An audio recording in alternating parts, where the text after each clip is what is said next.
J'ai un de mes fils, son église, il a abandonné. Il est devenu prophète de maison. Je vais vous expliquer comment. Mon fils était dans une église. Pour manger, c'est dur. Pour vivre, c'est dur. Quand il prie pour quelqu'un, la personne va dire merci ailleurs. Quand il a commencé à faire le ministère, il y a une dame qui était en Europe. La dame lui apportait beaucoup d'argent. S'il est minuit, la dame appelle. Il doit décrocher. C'est elle qui finance l'église. À un moment donné, mon ex-fille, la femme de mon fils, ancienne femme là, elle s'est fâchée. Elle trouvait que c'était un problème. Et puis, il a osé dire à ma fille, je suis en train de parler et tu cries. Elle s'est exaspérée. Tu parles avec qui à 7 heures? Mais c'est quoi à la fin?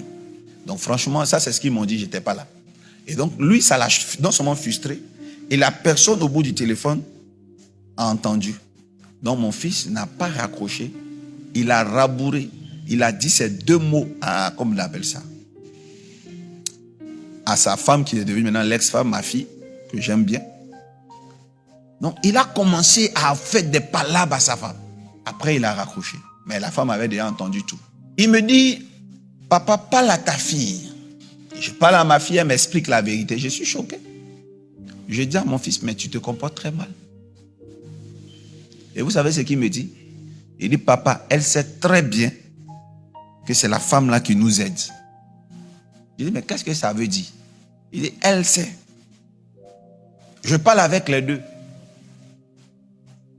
Il veut convaincre son épouse qu'on est obligé de se faire petit. Il n'avait plus le temps.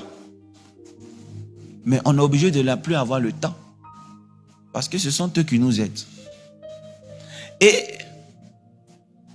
à force de prendre soin de cette femme, qui n'est pas de son église, il ne s'occupait pas de ses fidèles. Il est tout le temps parti. Il est tout le temps en train de faire des réunions hors église. Son église s'est gâtée. Sa femme, qui est ma fille, on se voit tous les jours, son affaire me fait pitié. Leur relation s'est gâtée. Cette dame-là lui a fait un visa pour qu'il aille en Europe. Il a abandonné son église. C'est ce que j'appelle, il est devenu prophète de maison. Cette année, la dame, je crois, a 54 ans. Lui, je crois, il a 42 ans. Mais donc, il est dans la maison de la dame en France, là-bas. Souvent, elle a une amie qui a un petit problème, elle les appelle, elles viennent, il y a un prophète chez moi à la maison. Il y a un prophète. Il travaillait à chose. Il travaillait à Zara, comme les gens qui sont à la porte, là. Sécurité, côté Zara, côté magasin. Non, il travaillait à Zara, je crois, comme... je sais pas quoi. Et puis après, maintenant, il a fait la sécurité. Et puis là, il n'a plus de travail. Bon, quand je vais en France, ça fait partie des personnes qui viennent vers moi. Je prie un peu pour lui, pour que son ministère se relance. Mais écoutez-moi bien. Ça, c'est à vous que je parle, mes fils.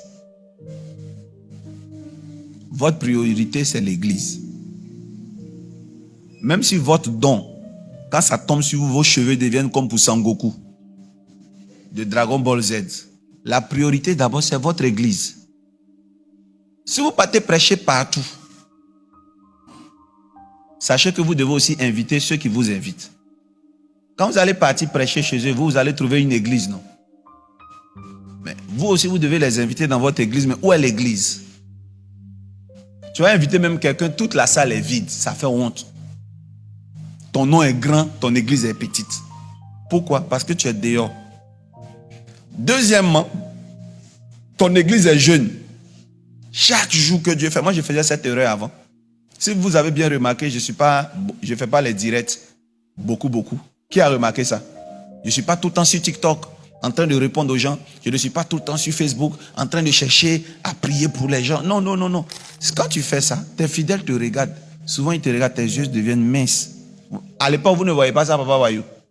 Oh, je suis fatigué. Parce qu'il y a du monde. Si tu veux aider tout le monde, tu n'es pas Superman.